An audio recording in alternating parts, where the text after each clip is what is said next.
Chaitanya Jaya Nityananda Jaya Dvaita Chandra Jaya Gaura Bhakta Vrinda Jaya Jaya Shri Chaitanya Jaya Nityananda Jaya Dvaita Chandra Jaya Gaura Bhakta Vrinda Jaya Jaya Shri Chaitanya Jaya Nityananda Jaya Dvaita Chandra Jaya Gaura Bhakta Vrinda Om Jnanatimirandhasya Jnananjanachhalakaya Chakshurunmilitam Yena Tasmai Shri Gurave Namaha Shri Chaitanya Manobhishtam Sthapitam Yena Bhutale Swayam Rupaha Kada Mahyam Dadati Swapadantikam Vandeham Shri Guroho Shri Yuta Padakamalam Shri Gurun Vaishnavamscha Shri Rupam Sagrajatam Sahana Raghunathanvitam tam sajivam sadvaitam savadhutam parjana sahitam Krishna Chaitanya Devam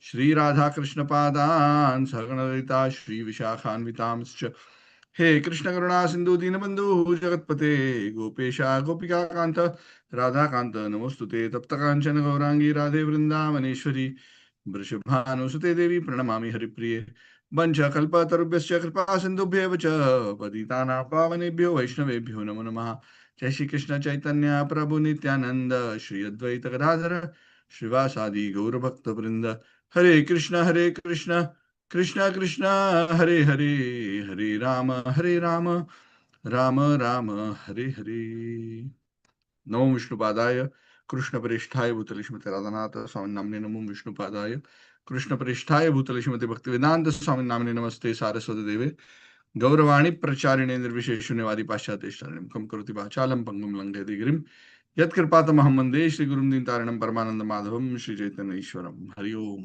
तत्सत् हरि बोल So we are at the discussion of the concluding part of the Madhya Lila. We are today discussing chapter 25. This particular chapter of Madhya Lila, which is the concluding chapter, is entitled How All the Residents of Varanasi Became Vaishnavas. A very interesting title.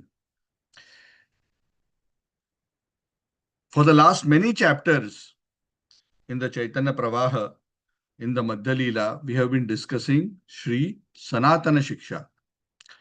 The instructions that Lord Chaitanya gave to Sanatana Goswami, detailed instructions in the matter of the goal of devotional service, the method of devotional service. There was a great discussion on the Atma Rama verse, which was triggered by the query of Sanatan to Lord Chaitanya to say that I heard there was this wonderful conversation of multiple meanings which you had with Sarvabhauma Bhattacharya. Please tell me about it. And Lord Chaitanya obliged Srila Sanatana Goswami by giving even more explanations than what he gave to Sarvabhauma Bhattacharya. So it was a very beautiful conversation, discussions on the Atma Rama verse. Atma Ramascha Munayo Nirgranthapi Urukrame Kurvanti Ahetukim Bhaktim Itham Bhuta Gunohari. How attractive the Lord is, how attractive the qualities of the Lord are. Even those who are Nirvisheshavadi, those who are not interested in name, form, qualities, and pastimes of this world, or activities, I should not say pastimes, activities of this world, name, form, qualities. When they come in touch with the transcendental name, form, qualities, and pastimes of the transcendental Lord, their hearts become irresistibly attracted. That was the bottom line. So if you forget all analysis, like what I mentioned earlier, don't forget this. The key point is that the Lord is attractive even to liberated souls. Even to liberated souls. So many examples were given. So this is very important for us as devotees to understand. And that's why I'm emphasizing this part again and again, because the complaint or the argument of the Nirvisheshavadis is that, oh, bhakti is just your choice. Bhakti is just one of the ways to achieve impersonal liberation. But we are saying no, bhakti is not a means alone. Bhakti is both the means and the end. And it is the topmost end. Panchama Purushartha, even higher than Mukti. Even higher than Mukti. So, Panchama Purushartha. What is Panchama Purushartha? Prema Pumartho Mahan. Hmm? So, just give me 1 minute, Prabhu. Just.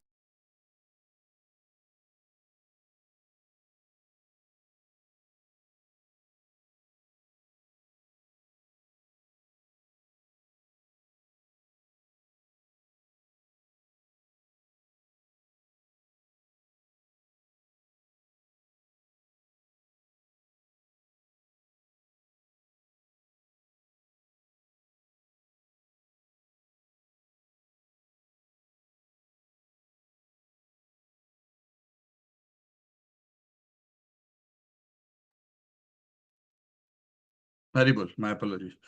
So, the topmost attainment is Krishna Prema. Why is it topmost? Because even liberated souls get attracted to it.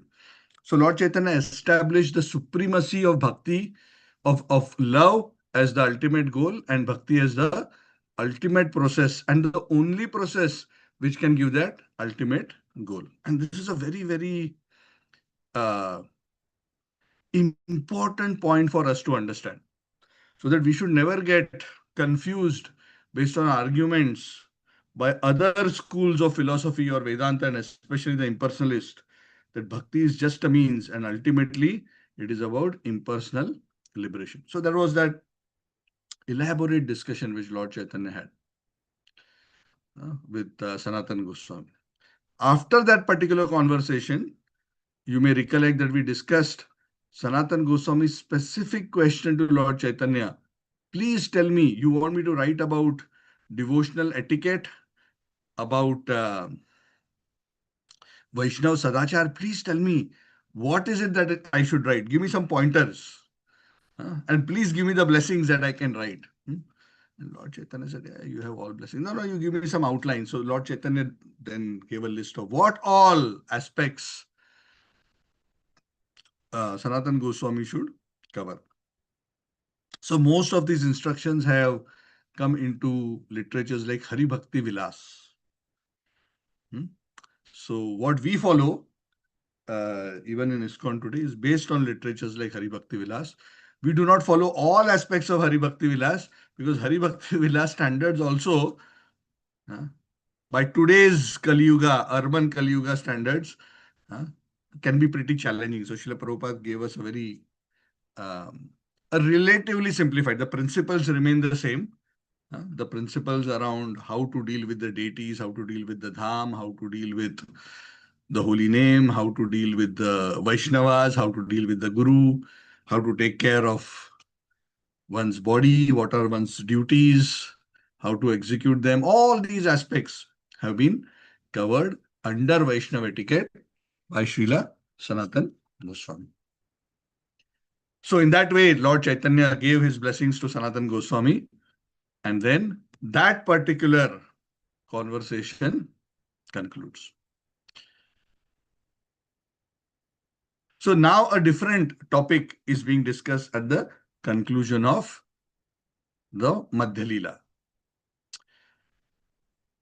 Sri Krishnadas Kaviraj Goswami says that Lord Chaitanya, after he spoke to Srila Sanatan Goswami, giving him all complete instructions on devotional service, Chaitanya Mahaprabhu returned to Jagannath Puri. After he converted all the residents of Varanasi. This is the broad statement, introductory statement. He returned to Puri, but only after converting all the residents of Varanasi. So the focus of the conversation or the discussions that Sanatan Goswami is going to have, Krishnas Kaviraj Goswami is going to have, is how this transformation happened in Varanasi. So when Lord Chaitanya instructed Sanatan Goswami, huh, that particular conversation itself, now we discussed it over a few classes and it is mentioned in brief, but that conversation itself took 2 consecutive months. This, huh, this discussion probably happening, for many, many hours every day. 2 consecutive months personal training, tutoring. I should not say training, but personal tutoring of on the science of devotional service. So the katha goes on in terms of how Lord Chaitanya, during his stay in Varanasi, how he slowly transformed various persons and how he transformed Varanasi into a bhakti center as compared to what it is known as usually as a center of jnana. Mind you, if you are not aware, Varanasi is considered the capital of the impersonalist. The most intellectual Vedantins, uh, they often keep Varanasi as their topmost holy place, and most of them will reside in Varanasi.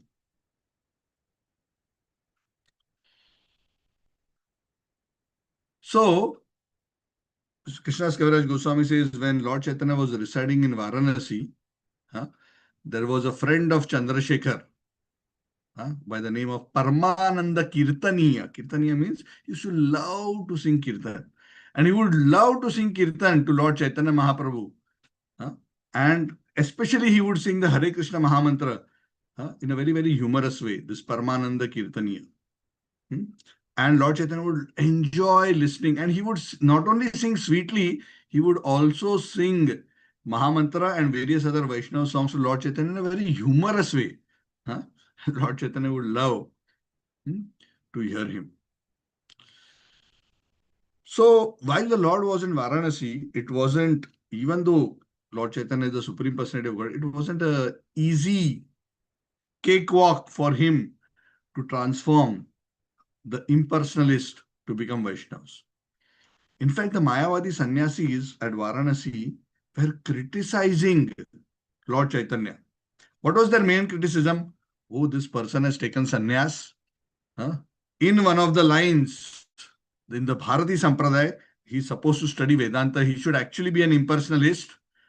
But what is this singing, dancing, sentimentalism? They couldn't appreciate because they did not understand the true meaning of the Atmarama verse. They didn't understand bhakti as the ultimate goal. They would always think of bhakti as oh, you take either karma or jnana or yoga or bhakti, you will eventually come to the same destination.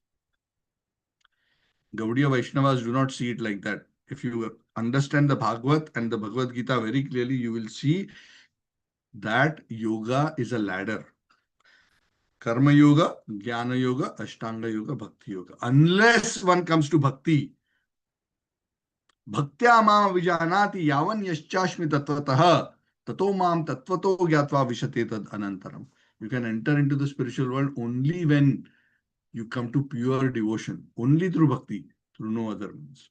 So the devotees, when they started seeing that the residents of Varanasi are not actually appreciating Lord Chaitanya and they are not really receiving the mercy that Lord Chaitanya has come to give, they became very, very sad. Because the devotees of the Lord always want the Lord to be glorified and they are saying, oh, how come? So to show them special favor, to whom? To the devotees. Lord Chaitanya decided that he will give his special mercy to all these Mayavadi sannyasis and make them devotees. Very interesting point. Please, Lord Chaitanya decided to give mercy to the Mayavadi sannyasis when, with what motivation? With a desire to please his devotees. Very interesting. What does that mean? That when a devotee wants to show compassion to some living entity, even though he's a Mayavadi or even though he's a materialistic person, especially those who are very dear to the Lord, to please the devotee, the Lord will extend his compassion. Normally, some of these individuals would not be qualified to receive the Lord's special attention or mercy, either because of their offensive mentality or their lack of any loving attitude towards the Lord or being busy with karma and jnana.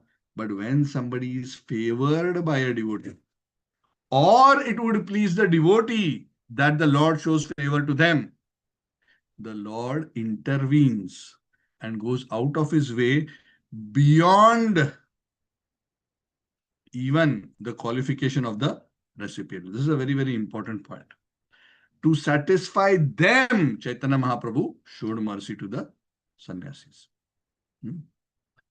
So, Krishnadas Kaviraj Goswami says, actually, this showing of mercy, I already described it earlier. If you remember, he's telling us, if you remember in Adi Lila 7th chapter, I already described how Lord Chaitanya delivered all the sannyasis at Varanasi, but I will briefly repeat it because now it is coming in chronology. That time I was discussing the topic of uh, defeating impersonalism, so I mentioned that particular pastime. But now this is the chronological sequence, right? This pastime comes actually at this particular point, so I will briefly mention. So some of you may recollect, those who have been following this Pravaha for a long, long time. Hmm? You may recollect that pastime. So Krishnadas Kaviraj Goswami summarizes it again. Hmm? The Maharashtrian Brahman, hmm, with whom Lord Chaitanya was staying in Varanasi, there were a few devotees who were very close to Lord Chaitanya in Varanasi. Very, very intimate associates. So they had met Lord Chaitanya earlier, and the Lord had asked them to go and stay in Varanasi because the Lord knew in the future he will come to Varanasi and deliver all these Mayavadi sannyasis. So he had asked these devotees, go and make your base there. Huh? He didn't tell them one day I will come and deliver them, but the Lord had planted his devotees. See, sometimes when the Lord places us in a particular position, sometimes we think, what am I doing here? So many years I'm here and doing this and that, but sometimes we are unable to understand how the Lord plans to use us. But in a few months that Lord Chaitanya came there, they were there for years, decades probably. But in the few months that Lord Chaitanya came there, he used or made them instrument in what way? Because they knew the local community very well. They knew all the sannyasis very well. And they were respected Brahmins, this Maharashtrian Brahman and others. Hmm? So the Lord used them as instruments to gather all these sannyasis and give them his mercy. So how did this pastime manifest? Briefly, we are summarizing again. The Maharashtrian Brahmin, when he started hearing everywhere, he would go around so many of his friends and he would hear from them that they are criticizing Lord Chaitanya. And he became very, very unhappy. And he started thinking, the Maharashtrian Brahmin started thinking, Sri Chaitanya Mahaprabhu is the Supreme Personality of Godhead. And who without envy can actually come close to the Lord and observe his personal characteristics, he can realize and understand that actually Lord Chaitanya is nobody else other than the Supreme Lord. So one way they are criticizing because they have not actually associated with Lord Chaitanya. If they get a chance to associate closely with Lord Chaitanya, when they see his transcendental qualities, his transcendental behavior, his influence, his devotion, their hearts will transform. They will surrender to him. He had that confidence. And this is true. Sometimes from a far distance, when we hear about certain people with, how can he be so great? This is all, over glorification. But pure devotees, they have they have such a devotional influence over anybody who comes in contact with them. When we come in their presence, our hearts totally become transformed. So he was thinking, this Maharashtrian Brahman was thinking, somehow I must create a situation where Lord Chaitanya and the sannyasis come together. at one place. Definitely then these people will be delivered. If I don't succeed in this plan, I have been staying so long in Varanasi. What is the point? The Lord sent me to Varanasi for this purpose. If I cannot do this and this is not achieved, then surely I will be in depression for all my life.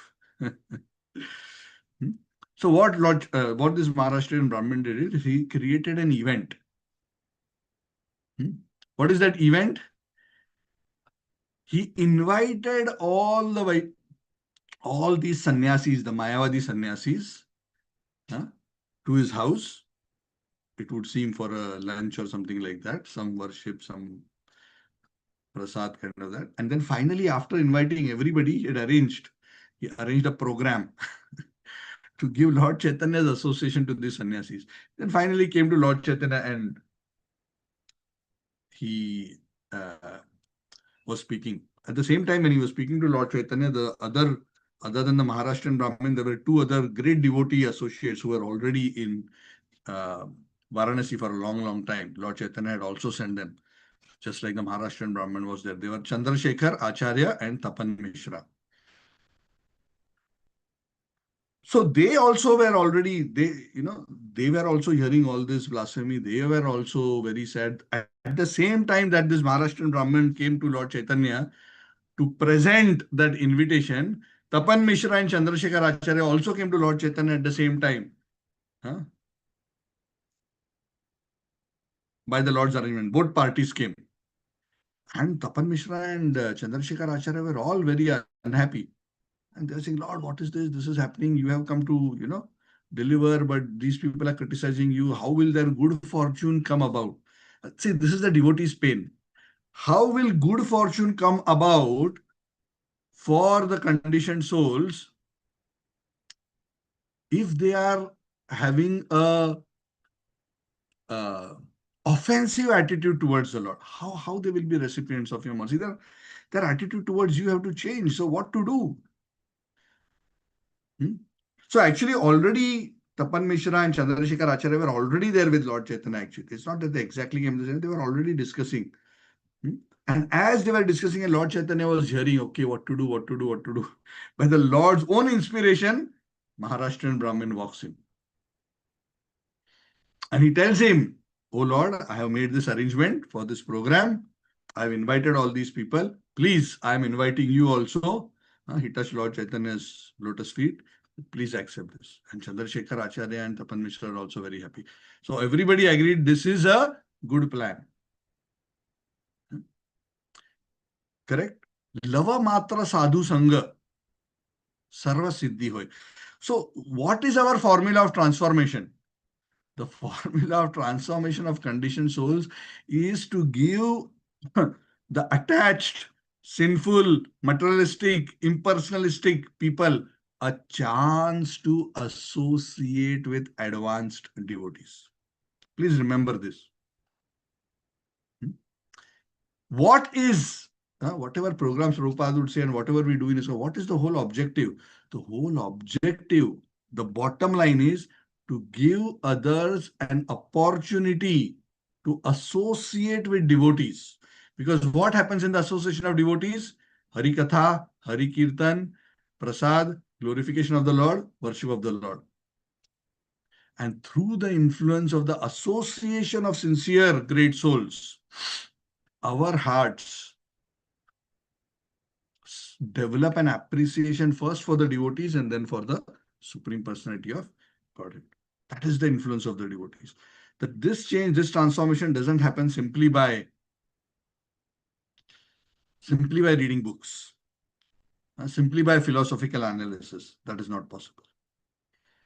So Lord Chaitanya approved of the suggestion of this Maharashtrian Brahmin. Tapan Mishra and Chandrasekhar Acharya were also very, very happy. So he said, okay, tomorrow lunchtime, meeting fixed. Satsanga program fixed. Sunday feast fixed. I don't know whether it was Sunday, but that's the idea of Sunday feast, right? We want to call everybody come for the feast. But what is the reason? The reason is not to feed them. The reason is to give them an opportunity to hear and chant in the association of sincere devotees. Attachment to a devotee is the beginning of good fortune.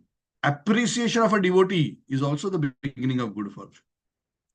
So Chaitanya Mahaprabhu accepted that particular invitation. Next day, the gathering was supposed to be the next day. After doing his Noon Gayatri, he went to the house of this Maharashtrian Brahmin. And that whole conversation in great detail, Lord Chaitanya said, Krishnadas Kaviraj Goswami says, I have already explained in the 7th chapter of Adi Lila. That's why, to avoid increasing the number of verses in this book, I will not give everything in detail, but I will mention here what I didn't mention there. There were some finer points that I didn't mention there. So, and for those of you who do not remember that conversation, the whole episode in that particular conversation, in that particular gathering was that Lord Chaitanya and the sannyasis were together, and Lord Chaitanya took such a humble position in front of these sannyasis, that these sannyasis who had a critical attitude towards him not only observed his extreme humility, but at the same time they could see his divine splendor. They practically saw him like the effulgence of Narayan. They were all so charmed by him. And because of that appreciation, they approached Lord Chaitanya with a different positive attitude. And that is how their hearts opened up and they became ready to receive the instructions which Lord Chaitanya gave to Prakashananda Saraswati and his disciples, and transformed their hearts, which were dry with speculative knowledge, into the attraction for the rasa of bhakti. So Krishnadas Kaviraj Goswami says that when Lord Chaitanya would meet various devotees, he would discuss on various subjects. And this time also, when he met the sannyasis, there was also a very wonderful discussion. Lord Chaitanya, usually he will very strongly, on the basis of Shastra, any false philosophy, Lord Chaitanya would defeat with very strong Shastric arguments based on Shastra. He would always establish the supremacy of prema as the goal and bhakti as the process. Great logic and argument, but also with great politeness. Lord Chaitanya was never harsh in his preaching. Lord Chaitanya would not speak down to someone. This is also a very important point. Lord Chaitanya would not speak down to someone. He would not show others low. Hey, you don't know. I will teach you. I will tell you.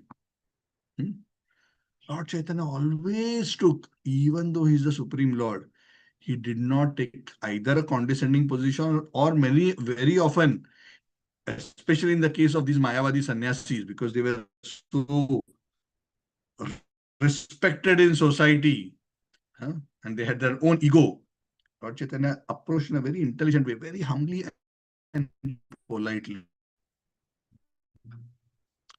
And whenever the Lord would penetrate any of their audience like that, with his humility, with his sharp logic and argument based on Shastric quote, he would convince them about prema and bhakti and induce them to chant Hare Krishna Mahamantra. This was the Lord's standard formula, wherever he went, wherever he would argue.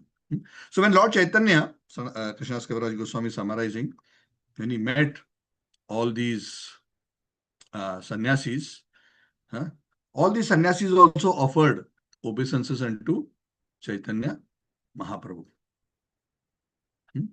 So Lord Chaitanya Mahaprabhu successfully transformed. Now, a detailed conversation of what happened is already covered in 7th chapter, so we are not going to go into that. The beautiful interaction was that they saw Lord Chaitanya sitting in a corner. I'm going to just very briefly summarize. Sitting in a corner, almost at a place which was considered unclean, because other sannyasis would wash their feet there.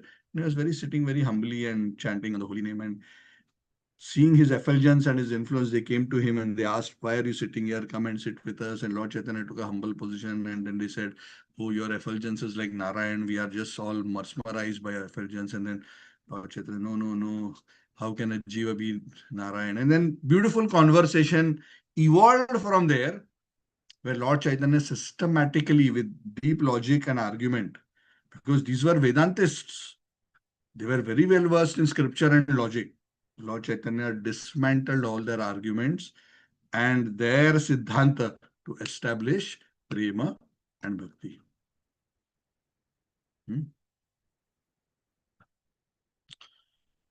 And they were all transformed. Hmm? So all these Prakashanand Saraswati, I think he had what, if I'm not wrong, 60,000 disciples or sannyasis or something like that. It's just he was the most influential person in Varanasi at that particular time. Hmm? So one of these sannyasis, hmm, actually after their transformation, they gave up the study of Vedanta and Mayavad philosophy and took purely to the chanting of the holy name. Because that is the conclusion of Vedanta, isn't it? Vedaishcha sarvair ahameva vedyo Vedanta krit veda videvachaham. Krishna says that I am the conclusion of Vedanta. The purpose of Vedanta is to understand me. Bhunam Jarmanam Ante Jnanaman Mam Prapadyate Vasudeva Sarvamiti Samahatma Sudurlabha. After many, many lifetimes of cultivation of knowledge, when finally understood, Vasudeva Sarvam.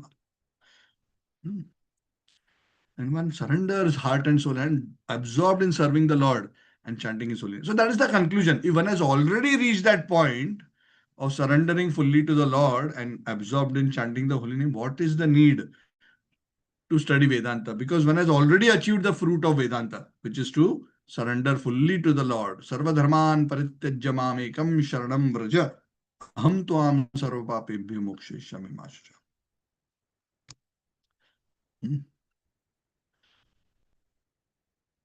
So now the disciple said that, oh, Lord Chaitanya is the Supreme Personality of Godhead, Narayan himself. He explains this Vedanta Sutra so nicely.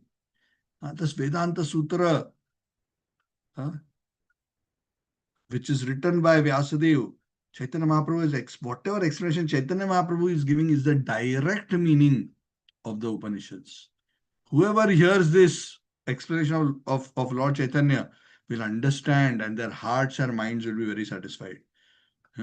But what we have been learning is the indirect meaning of the Vedanta Sutra, which Shankaracharya gave with a specific purpose in mind. But that is not the real conclusion of Vedanta. All the interpretations given by Shankaracharya are imaginary. They are intellectually stimulating and make sense to the material logic, but they do not appeal to the heart. But the words of Lord Chaitanya are extremely firm and convincing. And we all accept that this is the actual truth and the actual meaning. Because not only it is logical, but this conclusion of Vedanta is so satisfying to the soul. It is not dry. It is not dry philosophy. It is so satisfying to the soul.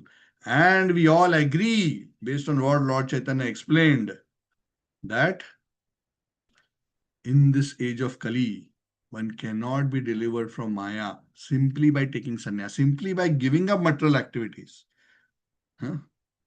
Krishna explains this in the Gita, right?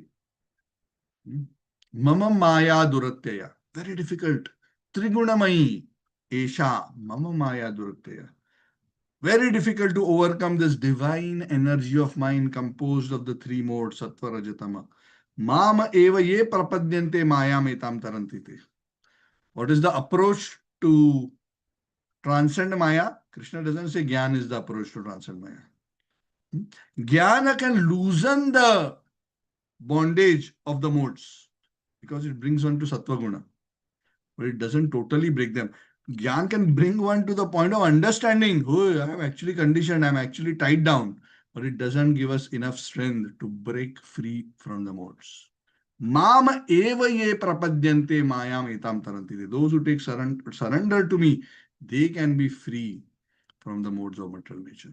So these sannyasis were saying, now we know that the simplest way of surrendering to the Lord is the explanation that Lord Chaitanya gave. Harer Nama, Harer Nama, Harer Nam Eva Kevalam. Only the name of Hari and the name of Hari alone. Kevalam Kalau Nastaiva Nastaiva Nastaiva Gatananda. In this age of Kali, one cannot attain liberation without taking to devotional service of the Lord. And if one takes to the process of chanting the holy name, even imperfectly, he can attain liberation very easily. And then they themselves, based on what Lord Chaitanya instructed, they start quoting verses from the Bhagavad, which Lord Chaitanya previously instructed Sanatana Goswami, that any other process other than bhakti is simply like beating the husk of the rice where the rice is already removed. It is a fruitless labor. Nothing will come out. Because these are all dry. The heart, which refers to the soul, the deepest heart of a living entity cannot be suprasidati with any other means other than pure love. Radhanath Maharaj, so many times he mentions. What are actually all of us actually hankering for?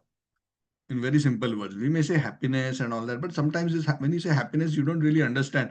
One may say, I find happiness in doing some sinful activity. So it's a bit uh, hazy. But a very simple way to understand is the real thing which actually satisfies the soul is just simple two things: to love and to be loved. Not lust, nah? To love, and what is the definition of love is to not consider one's own benefit, but to consider the benefit of the object of one's love. That one has to be clear. To love and to be loved. That is the only thing which actually we are all hankering for. At the time of death, none of us are going to be excited, or nobody is excited about their wealth, their achievement, their super excellent career. Ultimately, what matters is loving relationships. And the sannyasis also quote that famous words which we have discussed so many times. Ye anne arvindaksh muktamaninastoyeshta bhavada vishuddha buddhaya aruyya krichena parampada patanti adho anadruta yushmat angre. Those who take to other processes other than bhakti and with great effort and pain come to the point of liberation, but they cannot break the bondage of the modes entirely. They think they're almost there. But because they don't take shelter of the Lord's lotus feet, they again fall down, even from the spiritual position of impersonal Brahman realization, because they neglect to worship and take shelter of your lotus feet. Actually, when the word Brahman, which all the Vedantas so love to quote and speak about, actually the word Brahman literally means the greatest, Brihat, the greatest. The word Brahma means the greatest. And greatest in the sense that it is transcendental. The word Brahman actually refers to the Supreme Personality of Godhead, who is Shadaishwarya Sampurna. But if one considers Brahman only to refer to the impersonal effulgence aspect of the Lord, it is a very one-sided view. The Vedas, Upanishads, the Vedanta Sutras, the Puranas, they all describe the activities of the Lord which are spiritual in nature. They are not activities of the modes of nature. But if the living entity is unable to appreciate the spiritual activities of Lord and they think them as material, and then they think that the Lord actually is impersonal. They just think that the activities of the Lord are Maya. That's what Mayavadi. The form of the Lord is Maya, made of material Maya. The activities, the Lord takes a material form temporarily and performs some activity just to excite us and attract us to Him. But ultimately, it is the impersonal Brahman. This is not true. This is not understood by those people who do not understand the real meaning. Just like there are activities in the modes of material nature, there are spiritual activities which are under the divine energy, the Samvit, Sandhini, Ladini Shakti of the Lord. Those activities are liberating and not bonding. The Mayavadis do not recognize the personal form of the Lord as Sat Chit Ananda. They think it is Maya. That is why they are very offensive. This is a great sin. And we now realize after Lord Chaitanya's explanation that we were performing this sin. And now we understand what Lord Chaitanya has explained is actually the real truth. Hmm? So they go on and on. Huh? They quote verse after verse after verse, establishing whatever Lord Chaitanya said. They are summarizing all these truths. The Lord Krishna is the Samam Bonam. He is the Param Tattva. He is that Supreme Param Brahman. He is the cause of all causes. From him only all movable, immovable things come. Hmm? He is the greatest, he is the smallest, he is the visible and directly experienced. He is the one who is celebrated in Vedic literatures. Vedesha sarve rahameva vedyo. Everything is in one sense Krishna because it is within him and a manifestation of his energy. But at the same time, the Lord maintains his independent identity. And, oh Lord, you are so kind that you are manifesting this Vigraha form in front of us so that we can contemplate and meditate on you. Then he quotes another verse, this particular Vaishnav from the Mayavadis. Avajananti mamudha manushim tanumashritam param bhavam ajananto mama bhuta bheshwaram. Fools disrespect me when I appear in a human-like form. They do not know my param bhavam. This is another proof. The Lord's form is made of param bhavam. Param bhavam means supreme nature, not material nature. Mama Bhuta Maheshwar, that I am the Lord of material energy, of all material existence. But my position is Parambhava. And Avajananti Mambuddha. So this Mayavadi understanding is not correct. The form of the Lord is not made of Maya. Those who are envious of the Lord's form. Krishna says this very nicely in the Bhagavad Gita. And this Vaishnava is, this sannyasi is quoting, Tan aham, this is also a verse from the Bhagavad Gita, Tan aham dvishatah kruran, samsareshu naradhaman, kshipami ajasram ashubhan, asurishu eva yonishu. 16th chapter, verse 19. Those who are envious of my form, who are cruel and mischievous, and lowest among men, I perpetually cast into hellish existence in various demoniac species of life.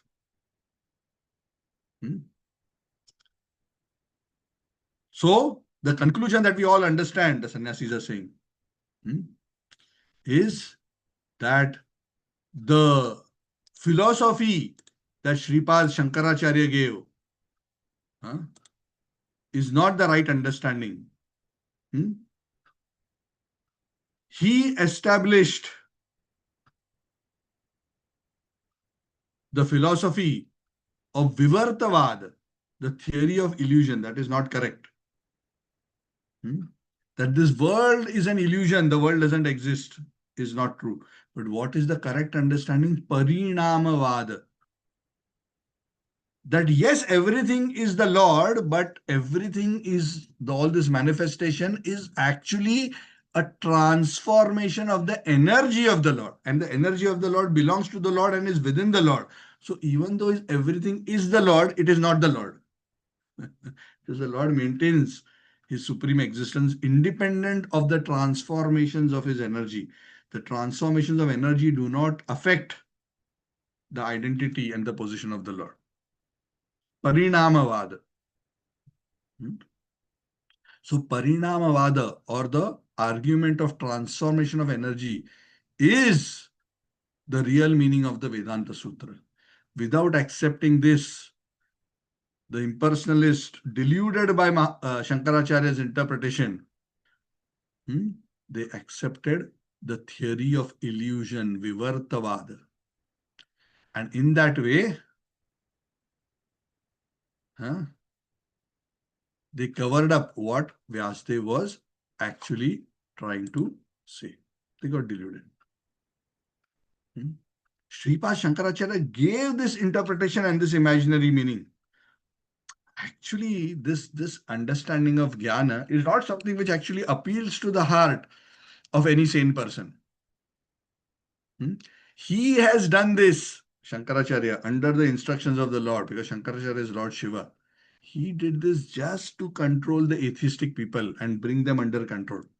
Because atheistic person likes philosophy that I am God, you are God, we are all God. They become very excited. So by slightly twisting from Parinamvad to Vivartavad, through logic, he deluded these atheists into the fold of somehow connecting with Dharma, with the hope that someday, when they are fortunate to receive the association of devotees, they will actually come to the right understanding and surrender to the Lord. The atheists, which are headed by the Mayavadi philosophers, sadly, they are not interested in Krishna's mercy. They just go on giving different philosophical arguments to prove that I am God, you are God, we are all God. And the Lord's forms are all just either illusion or temporary. They do not understand the real arguments which Vyasadeva has made. Shankaracharya's explanation, which is an imaginary explanation, covers over the real meaning of Vedanta Sutra. But Lord Chaitanya has today explained to all of us what is the actual understanding. We all agree that this is the perfect understanding. Any other interpretation is only a distortion of reality. So this actually one disciple was saying, but he was speaking on behalf of that community of disciples of Prakashananda Saraswati. They all were so happy. They all, when he said this, finally, we accept Lord Chaitanya's explanation. They all started together chanting the holy names of Krishna. Hare Krishna, Krishna Krishna, Hare Hare, Hare Rama, Rama Rama, Hare Hare. So when Prakashananda Saraswati heard this whole thing, because it was happening in front of Prakashananda Saraswati, his disciple was speaking all this. Prakashananda Saraswati says, the Shankaracharya was very eager to establish this impersonalistic monistic philosophy. For a particular purpose. That's why he gave this particular explanation to support. But actually, the real understanding is that the Supreme Lord is one and all the living entities are his part and parcels, and he, that one, is maintaining the many who are his part and parcels. But these two concepts don't agree with each other. So the real understanding is that of Shakti Parinama Vada.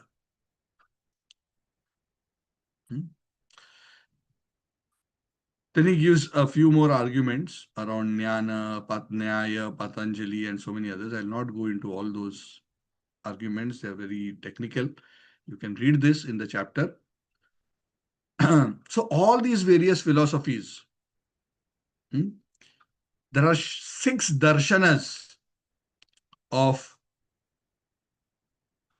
the conclusion of the Vedas. Shad darshana. There is Nyaya, there is Sankhya, there is Yoga, there is Mimamsa. Uttar Mimamsa, Purva Mimamsa is there.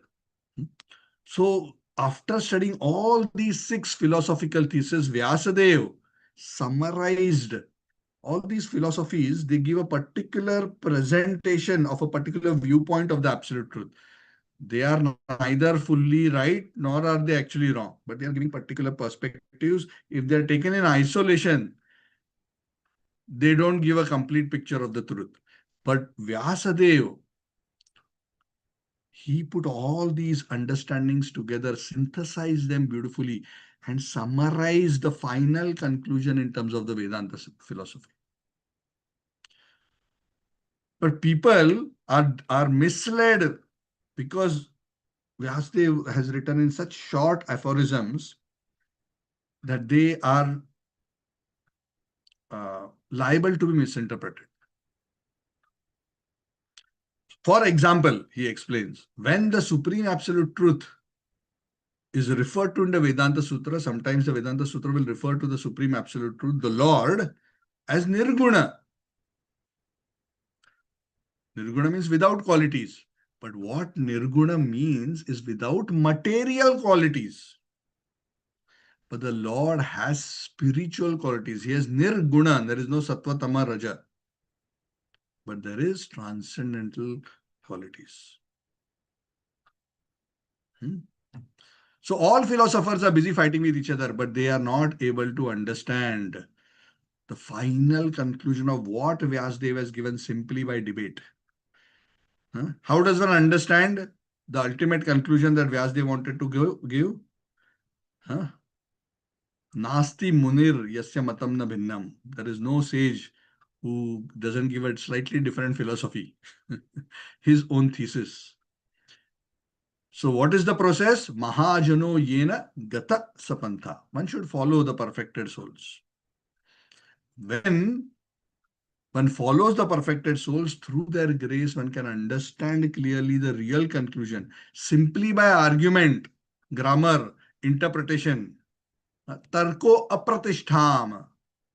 This is also a very famous verse. Tarko apratishtham. Tarko apratishtham means logic cannot be fully conclusive, because one day one may argue and convince you. The next day another person may come and he may do a different argument, defeat that argument and establish a higher argument.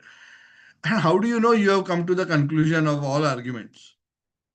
It is only the real truth which is revealed by the Mahajanas. Tarko apratishta shutayo vibhinna nasau rishir yasya matam na bhinnam dharmasya tattva nihitam guhayam mahajano yena gata sapantha.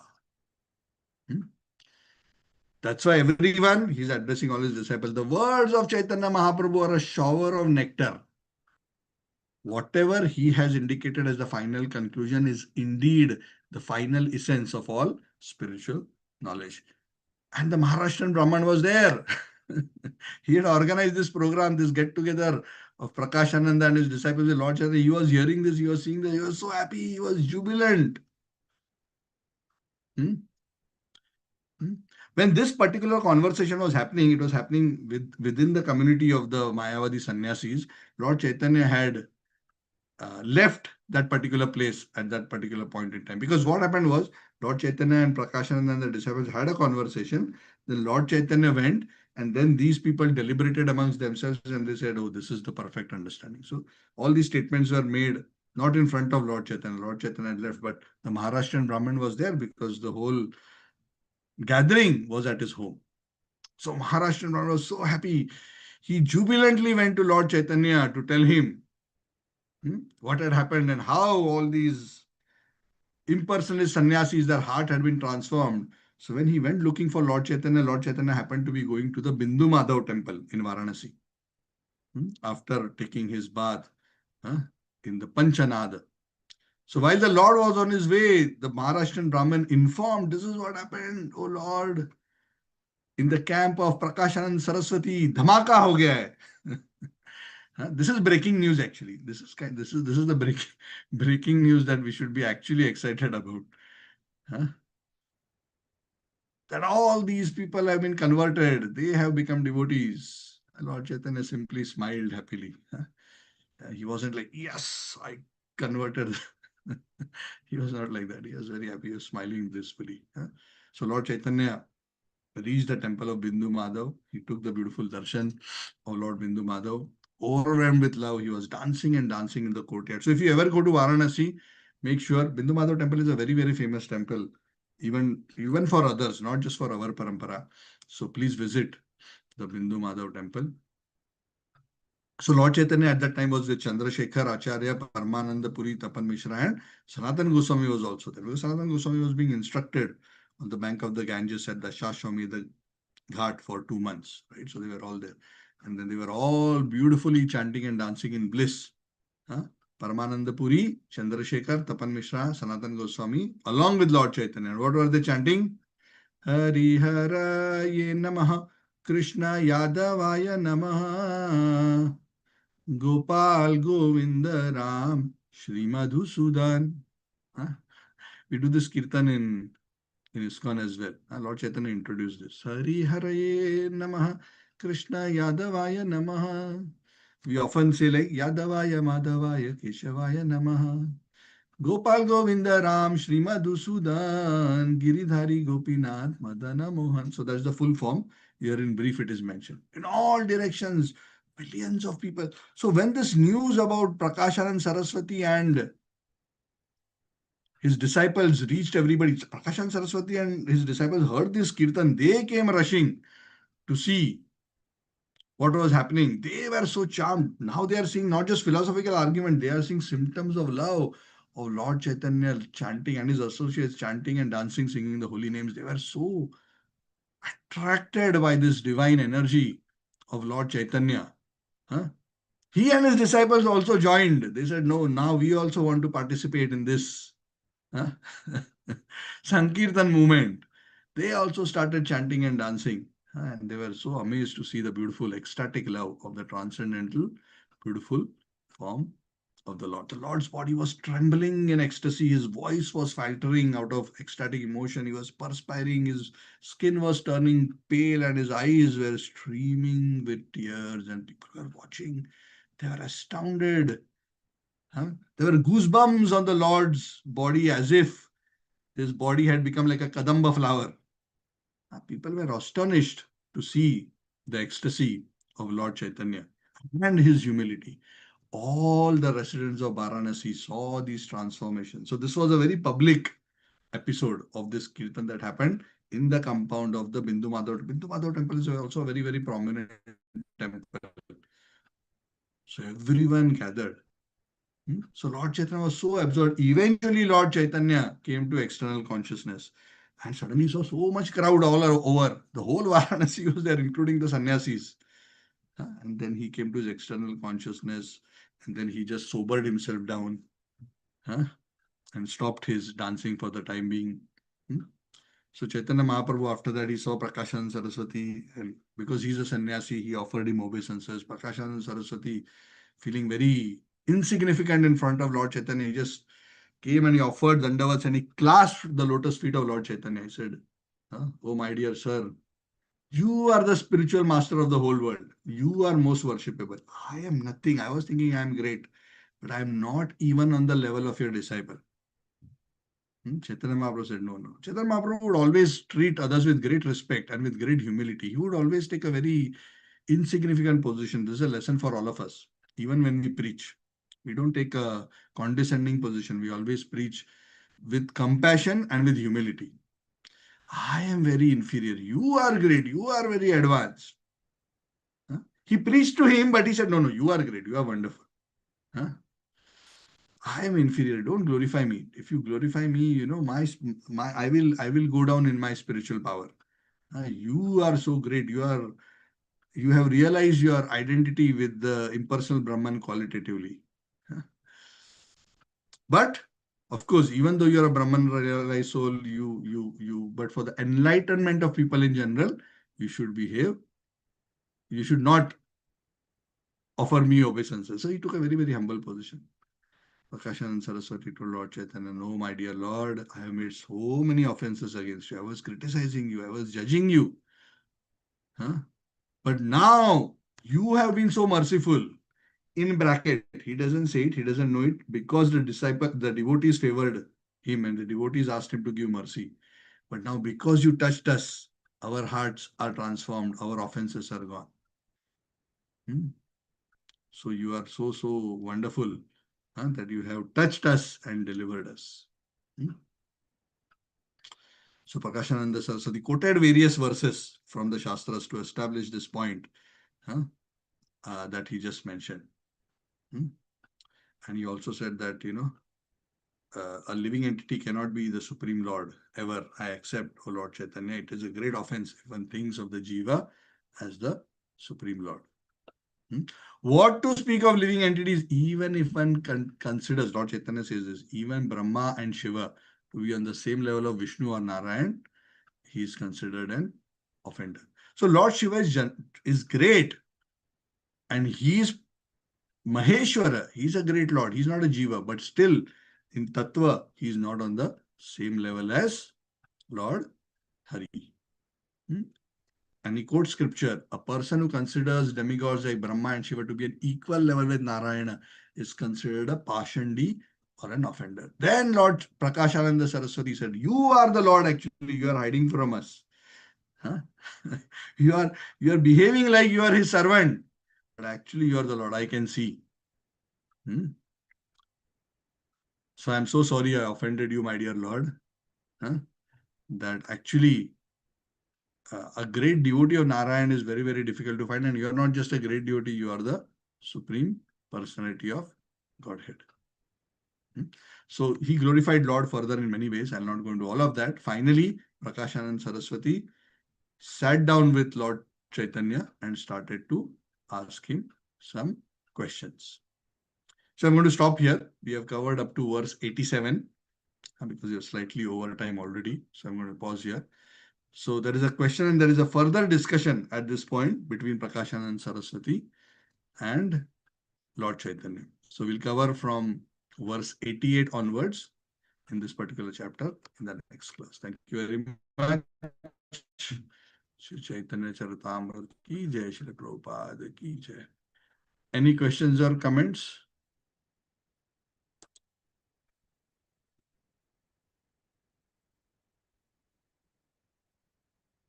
So thank you very much. Yeah, Sridhar Prabhu, you wanted to say something? I can't hear you. There's no sound coming out from the mic. Can anybody else hear him? Okay, I think there's some problem. So we can't hear you, Prabhu, if you're speaking.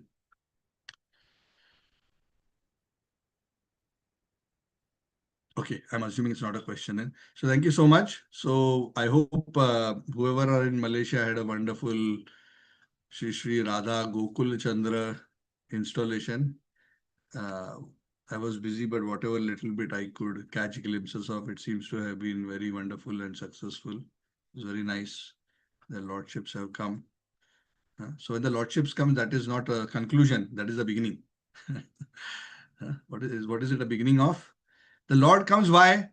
The Lord doesn't come so that we establish temple and we can collect donation. That is not the purpose. The Lord comes to accept the service of the devotees. So that is the reason. The Lord is compassionate and he manifests in the Archa Vigraha so that we can serve him in this world with ingredients of this world and make them spiritual by offering it to him in loving devotion. So of course, doesn't matter whether it's Malaysia or anywhere else. The Prabhupada's mercy deities have been installed everywhere. So let us, wherever we are, engage in the worship of the transcendental form of the Lord, because that is a very, very great purifying force, especially for those like us who are engaged in family life. Deity worship is a very, very powerful means of purifying. To maintain the consciousness that everything belongs to Krishna, nothing belongs to me. Bhoktaram yagyatapasam sarvaloka maheshwaram. Okay, so please take benefit of this wonderful mantra. Sridhar Prabhu is saying, Hare Krishna Prabhuji, just to know Shri Chaitanya Mahaprabhu worshipping Gayatri Mata. I don't know, is that a question or is that a Gayatri Mata or Gayatri Mantra? I don't know. Maybe we can discuss next time, Prabhu. You can ask. I'm not clear. Gayatri Mantra. Yeah. Lord Chaitanya also received the Gayatri Mantra when he was initiated. Yeah. So in our tradition also we have the Gayatri Mantras. But our understanding of the Gayatri Mantra is different from the understanding that the impersonalists have. So it's not just like the Vedanta Sutras are misinterpreted. The real meaning of the Gayatri Mantra also is understood by those who are advanced in devotional service. Okay. Gayatri Mantra and its meanings are not to be discussed in public. They're only to be discussed with those who have already received the Gayatri Mantra. So we will not publicly discuss them. But yes, all of us should aspire to receive these mantras in parampara so that we can not only worship the Lord, but through the chanting of these mantras, we can elevate our consciousness to develop pure love for the Lord. Thank you very much. Grantara Srimad Bhagavatam ki jai, Chaitanya Charitamrita ki jai, Sri Sanatan Goswami Pad ki jai, Samaveta Gaura Bhakta Vrinda ki jai. Thank you. I'll see you on Saturday. Krishna willing. Thank you. Hari Bol. Thank you, Babuji. Hare Krishna. Thank you so much, Thank you, Prabhuji. Amit and Hare Priya. Krishna. Thank you, Prabhuji. Vinod Hare Prabhu, Krishna. thank you. Sridevi Mataji, Sarvalakshmi Mataji, Hari Bol. Prabhuji. And Sridevi ji, Archana ji, Shalini Mataji, Suraj Prabhu, Sridhar ji, thank you. I'm headed back to KL tomorrow. So for those who are in KL, hopefully I can meet you all soon. Thank you.